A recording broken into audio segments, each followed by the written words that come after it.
Hello students, welcome back. This is Sukhdev sir. Welcomes you once again in the web classes. I hope you all are doing well at home and watching the videos regularly. Students, we are learning elements of accounts class 12 and we have already started the chapter number 4, reconstruction of partnership.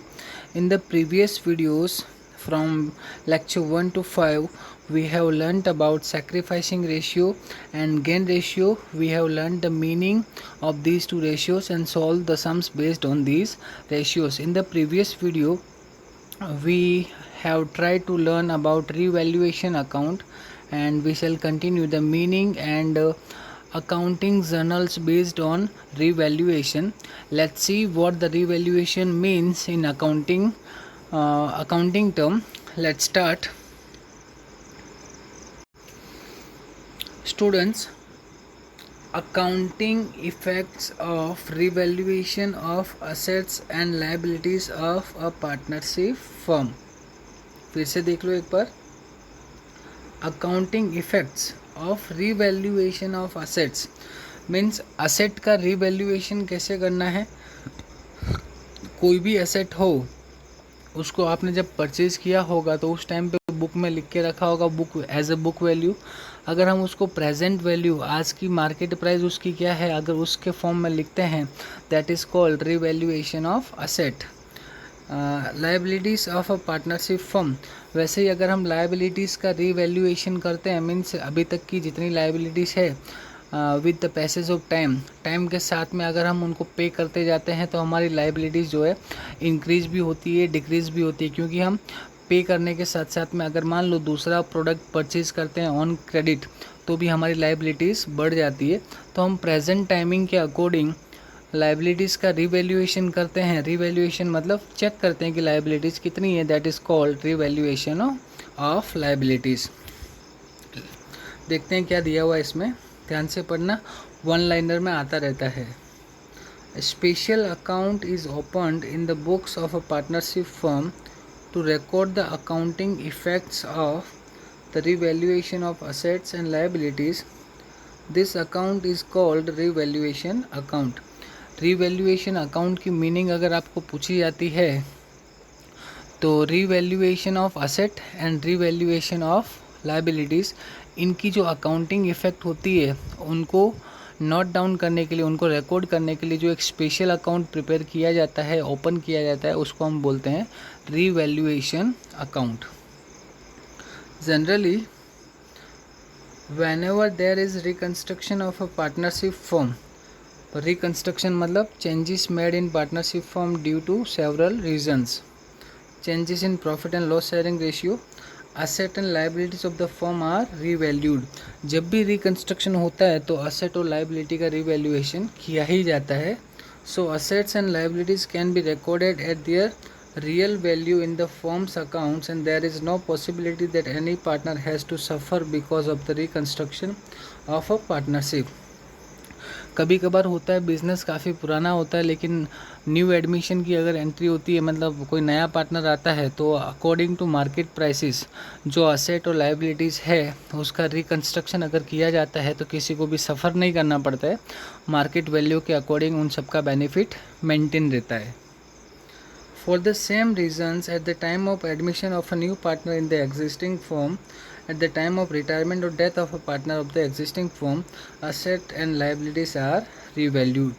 अगर admission हो या फिर किसी का retirement हो, suddenly unexpected वे में किसी की डेथ हो जाती है, then assets and liabilities are revalued. ठीक है स्टूडेंट्स, अब चलो देखते हैं कि रीवैल्यूएशन में और क्या क्या दिया हुआ है. अब ये जो दिया हुआ है वो बहुत ही इम्पोर्टेंट है. इसको आपको पहले मैं आपको एक्सप्लेन कर देता हूँ, बाद में बताऊँगा क्या करना है. तो स्टूडेंट्स क्या लिखा है, at the time of giving the accounting effect of revaluation following rules should be remembered. ये सारे रूल्स है जो आपको लर्न बाय हार्ट करने हैं, मीन्स याद करके रख लेने. अगर ये इतना आप कर लोगे तो आपको आने वाली अकाउंटिंग इफेक्ट मीन्स जो जर्नल एंट्रीज आने वाली है इस चैप्टर में भी और coming chapter number 5 and chapter number 6, जिसमें से 8 मार्क्स का सम बोर्ड की एग्ज़ाम में पूछा जाता है. अगर आप अच्छे से अभी समझ लोगे तो आपको बाद में प्रॉब्लम नहीं होगी। आपको सिर्फ इतना ही माइंड में क्लियर रखना है कि प्रॉफिट कब होता है और लॉस कब होता है। तो 1 बाय 1 करके हम 6 जो दिए हुए हैं पॉइंट्स, मेन पॉइंट्स है, अच्छे से समझना। If there is increase in asset receivable then it is called profit. Profit मतलब अगर इंक्रीज इन असेट, आपकी प्रॉपर्टी अगर इंक्रीज होती है तो सीधी सी बात है आपको प्रॉफिट हुआ। रिसीवेबल, इन फ्यूचर अगर कोई अमाउंट आपको रिसीव होने वाली है तो लॉस तो है नहीं, प्रॉफिट ही हुआ ना। तो इंक्रीज इन असेट और रिसीवेबल, उसको हम क्या बोल सकते हैं, प्रॉफिट। प्रॉफिट और लॉस को अच्छी तरह से रिकग्नाइज करना सीख गए तो आपको जर्नल एंट्रीज लर्न करने की ज़रूरत भी नहीं रहेगी, आप ऑटोमेटिकली सब चीज़ें सीख जाओगे, कर पाओगे। बहुत ही इंपॉर्टेंट वीडियो है, अच्छे से ध्यान से समझना, और समझ में ना आवे तो रिपीटेडली इसको बार बार देखते रहना।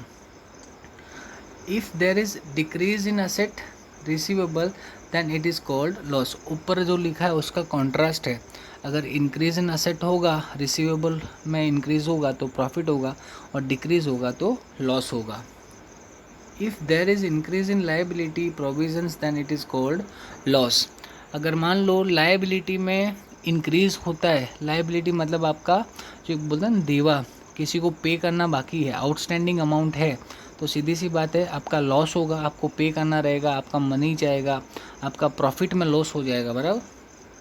और प्रोविजंस, प्रोविजंस मतलब जो एक आने वाले फ्यूचर की प्रॉब्लम्स को मेंटेन करने के लिए, उनसे मतलब उनके साथ डील करने के लिए जो भी एक एक्स्ट्रा अमाउंट साइड में रखी जाती है, तो वो भी एक प्रकार से प्रोविज़न करना रहा, तो that can be called future loss. Future का लॉस हो सकता है ऐसा समझ के वो प्रोविज़न किया जाता है, तो उसको हम क्या बोल सकते हैं, लॉस बोल सकते हैं। तो लायबिलिटी और प्रोविज़न में अगर इंक्रीज़ होता है, लायबिलिटी और प्रोविज़न इंक्रीज़ होता है तो उसको हम बोलेंगे loss. If there is decrease in liability and provisions then it is called profit. देखो students, increase in asset receivable, asset में इंक्रीज होता है तो लॉस है, प्रॉफिट है। लेकिन लाइबिलिटी अगर इंक्रीज होती है तो लाइबिलिटी के इंक्रीज होने से आपका मतलब रिस्पॉन्सिबिलिटी जो पेबल है, पे करना बाकी, आउटस्टैंडिंग आपका इंक्रीज हो जाएगा। तो अगर पेमेंट करना बाकी रहेगा तो उसको हम क्या बोलेंगे, लॉस। दोनों में इन्वर्स रिलेशन है, असेट इंक्रीज होगा तो प्रॉफिट है, लेकिन लाइबिलिटी इंक्रीज हुई तो लॉस है। If unrecorded assets are brought to books then it is called profit. Means books में रिकॉर्ड की हुई असेट नहीं है लेकिन असेट है आपकी, तो अगर वो असेट बिजनेस में आती है, उसको आप रिकॉर्ड करते हो, तो that can be called profit. उसको हम क्या बोल सकते हैं, प्रॉफिट बोल सकते हैं। If unrecorded liabilities are brought to the books then it is a loss. Unrecorded means आपको पता ना हो, आपकी ध्यान बाहर हो गई हो, पर बाद में आपको पता चलेगा अरे यार इसका पेमेंट करना बाकी है, तो पेमेंट अगर आप करोगे मतलब आपका क्या माना जाएगा, वो लॉस माना जाएगा। ठीक है स्टूडेंट्स, तो ये भी 6 पॉइंट जो आपको दिए हुए, these 6 points are very essential to understand the accounting effects of revaluation. Revaluation की जो भी अकाउंटिंग इफ़ेक्ट्स है उनको आपको अच्छी तरह से समझना हो, जर्नल एंट्रीज को प्रॉपर वे में करना हो, तो you have to learn all this points very carefully. देखो नीचे क्या दिया हुआ है वो भी हम समझने की कोशिश करते हैं। In above circumstances, when profit arise, then respective account is debited and revaluation amount is credited. When loss arise, the revaluation account is debited and the respective account is credited. Students, जो ऊपर की 6 conditions दी हुई है, circumstances दिए हुए हैं, उसमें खाली आपको इतना ही याद रखना है कि जब भी प्रॉफिट होता है, क्या, जब भी प्रॉफिट होता है तो हम रीवैल्यूएशन अकाउंट को क्रेडिट करते हैं। क्या करते हैं, क्रेडिट करते हैं। तो सवाल ये रहता है कि डेबिट किसको करेंगे, तो जो भी इंक्रीज़ हो रहा है आपके बिज़नेस में, किसी भी वजह से इनकम हो रही हो, असेट में इंक्रीज़ हो रहा हो, तो जिस वजह से हो रहा है उसको हम क्या कर देंगे, डेबिट। डेबिट क्या करना वो सब छोड़ो, खाली रीवैल्यूएशन अकाउंट को माइंड में क्लियर रखो कि रीवैल्यूएशन अकाउंट को कब डेबिट करना है और कब क्रेडिट करना है। बाकी दूसरी वाली इफ़ेक्ट आपको ऑटोमेटिकली समझ में आ जाएगी। अगर असेट इंक्रीज है मीन्स प्रॉफिट हुआ, प्रॉफिट होगा तो रीवैल्यूएशन अकाउंट को हम क्रेडिट करेंगे। डिक्रीज इन असेट है, असेट में डिक्रीज होता है, प्रॉपर्टी कम होती है, तो लॉस हुआ, तो लॉस होगा तो हम क्या करेंगे, रीवैल्यूएशन अकाउंट को डेबिट करेंगे। Balance of asset is always debit, क्योंकि बैलेंस ऑफ असेट का बैलेंस जो होता है हमेशा क्या माना जाता है, डेबिट माना जाता है। Therefore, if assets value increases, then assets account will be debited and revaluation account will be credited as if it is a profit. तो ये तो क्लियरली है। On the contrary, if assets value decreases, then revaluation account will be debited and assets account will be credited. ये अगर आपको इतना सब detail में नहीं जाना है तो मेरे हिसाब से आप खाली इतना कर लो कि जब भी आपको प्रॉफिट होता है किसी भी तरीके से, रिसीवेबल हो फ्यूचर में, असेट इंक्रीज हो रहा हो, बराबर, लाइबिलिटी डिक्रीज हो रही हो, किसी भी तरीके से, if you find the profit in the business, then you can credit the revaluation account. Revaluation account को आप क्रेडिट कर सकते हो, बराबर है, हमेशा रिवैल्यूएशन अकाउंट क्रेडिट होगा। और अगर आपकी लाइबिलिटीज़ या आउटस्टैंडिंग अमाउंट हो, प्रोविजंस इंक्रीज हो रहा हो, बराबर, किसी भी तरीके से आपका बिजनेस में लॉस हो रहा हो, तो आप रिवैल्यूएशन अकाउंट को हमेशा क्या करोगे, डेबिट करोगे। ये जितना भी आपके सामने लिखा हुआ है ये सब कुछ जो है इसी तरीके से दिया है। प्रॉफिट हो तो रिवैल्यूएशन को क्रेडिट करो, लॉस हो तो रिवैल्यूएशन को डेबिट करो। इतना अगर आप क्लियर कर लेते हो तो इसके नीचे जो जर्नल एंट्रीज दी हुई है स्टूडेंट्स, ये आपको अच्छी तरह से समझ में आ जाएगी, कुछ भी आपको लर्न करने की ज़रूरत नहीं पड़ेगी, ठीक है। तो मैंने आपको बताया है, आप खाली इतना करो, सिर्फ इतना करो। इतना करने के बाद खाली इतना याद रखो, प्रॉफिट हो तो रिवैल्यूएशन क्रेडिट होता है, लॉस हो तो रिवैल्यूएशन डेबिट होता है। बाकी जो भी रिस्पेक्टिव अकाउंट होगा, जैसे एक एग्जांपल के तौर में मैं आपको बता देता हूँ, जैसे कि land and buildings value is increased by 10%। अगर लैंड एंड बिल्डिंग की वैल्यू इंक्रीज़ होती है, लैंड बिल्डिंग असेट हुई, असेट की वैल्यू अगर इंक्रीज़ हुई, तो मैंने क्या बोला, इंक्रीज़ हो तो प्रॉफिट होता है, तो हम रिवैल्यूएशन अकाउंट को क्या करते हैं, क्रेडिट करते हैं। तो डेबिट किसको करेंगे, तो लैंड एंड बिल्डिंग को डेबिट करेंगे और रिवैल्यूएशन का अकाउंट क्या हो जाएगा, क्रेडिट हो जाएगा, ठीक है स्टूडेंट। इस तरीके से करना है आपको। ये सारे 6 पॉइंट्स जो दिए हुए हैं इनको अच्छी तरह से अगर आप लर्न कर लेते हो तो इसकी जर्नल एंट्रीज को आप अच्छी तरह से कर पाओगे, ठीक है। तो ये आज का होमवर्क भी आपका यही है, तो इतना कर लीजिए। See you in the next video, till then stay home, stay safe, take very good care of your self.